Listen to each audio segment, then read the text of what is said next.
Hello friends, கொஞ்ச நாளைக்கு முன்னாடி இளையராஜா அவர்களோட கான்சர்ட் பெங்களூரில் நடந்தது. இந்த கான்சர்ட்டுக்கு நாங்கள் போகணும்னு நினச்சதுக்கு ரெண்டு முக்கியமான காரணம். ஃபர்ஸ்ட்டு இளையராஜா அவரோட மியூசிக், ரெண்டாவது அக்ஷய பாத்ரா அப்படின்ற ஒரு தொண்டு நிறுவனம் இந்த நிகழ்ச்சியை நடத்துது. இதை இளையராஜா அவர்கள் ஃப்ரீயாகவே அவங்களுக்கு பண்ணி கொடுக்குறாரு. ஸோ நாம் போனால் அதுவும் ஒரு கான்ட்ரிபியூஷனாக இருக்குமே அப்படின்றதுனால நாங்கள் போனோம். நான் ஆக்சுவலாக இந்த மாதிரி கான்சர்ட்லாம் இதுக்கு முன்னாடி போனதே கிடையாது.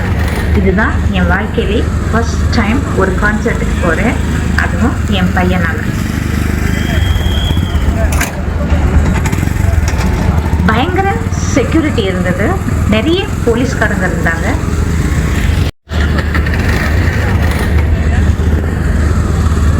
நாங்கள் கொஞ்சம் ஏர்லியாகவே போயிட்டதுனால நிறைய க்ரௌட் இல்லை.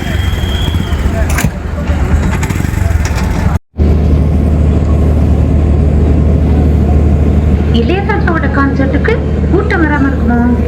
என்னடா இன்னும் கூட்டம் வரலையே நம்ம நினச்சிக்கிட்டு இருக்கும்போதே நிறைய கூட்டம் வந்துடுச்சு. குறைக்கு அங்கே ஒரு சின்ன ஒரு கேஸ் நடந்தது. ஏன்னா அக்ஷய பாத்ராவோட மெம்பர்ஸ் எல்லாம் ஃபர்ஸ்ட் உள்ள போகணும் அப்படின்றதுனால அவங்களுக்கு ஸ்பெஷல் ப்ரையாரிட்டி கொடுத்து அனுப்பிச்சிட்டு இருந்தாங்க. நாமெல்லாம் மெதுவாக போக வேண்டியிருந்தது. அது சில பேரை கடுப்பாக்கிடுச்சு. My mom is short. So okay. I think you should. Mommy. Okay. This is better, right? Okay. What do you say? This is better. நான் இங்க இருந்து ஸ்கிரீன் நேரா தெரியுது பாரு. இதுல உட்காருமா? இன்னும் கொஞ்சம் இந்த ரைட்ல போயிடலாமா? யாரா வந்து போவாங்கல்ல? Corner seat. ஓகே. எங்களுக்கு ஸ்டேஜ் நல்லா தெரியுற மாதிரி ஒரு இடத்த கண்டுபிடிச்சு அங்கே உட்காந்துக்கிட்டோம். எனக்கு ரொம்பவே சந்தோஷமா இருந்தது. ஏன்னா ஃபர்ஸ்ட் இளையராஜா கான்சர்ட்டுக்கு நான் வந்திருக்கேன்.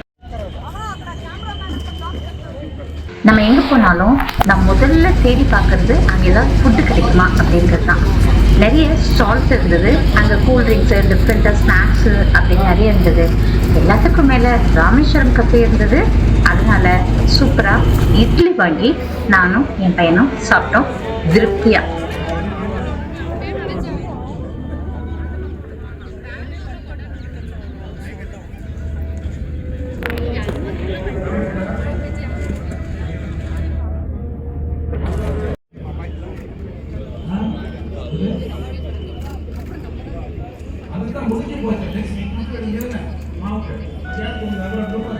ரொம்ப நேரமாக வெயிட் பண்ணிட்டு இருந்ததுனால நல்ல பசியோடு இருந்தோம்.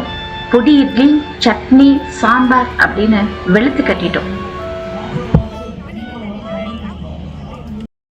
6 o'clock அந்த மாதிரி நிகழ்ச்சி ஆரம்பிச்சாங்க. நிறைய சாங்ஸ் எல்லாம் பாடினாங்க. குறிப்பாக நாம் எக்ஸ்பெக்ட் பண்ண தமிழ் சாங்ஸை விட இங்கே கர்நாடகா அப்படின்றதுனால, பெங்களூரில் கான்சர்ட் நடக்கிறதுனால நிறைய கன்னடா பாடல்கள், அதாவது இளையராஜா அவர்கள் இசையமைத்த கன்னடா பாடல்களை நிறைய பாடினாங்க.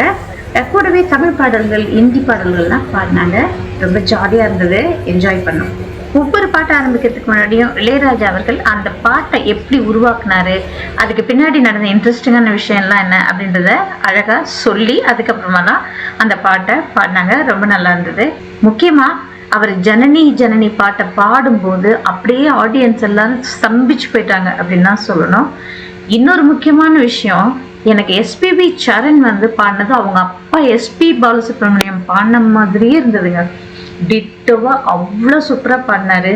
ரொம்ப சாரி, அது எதையுமே நம்ம வீடியோவில் ஆட் பண்ண முடியாது, காப்பிரைட் ஸ்ட்ரைக் வந்துடும்.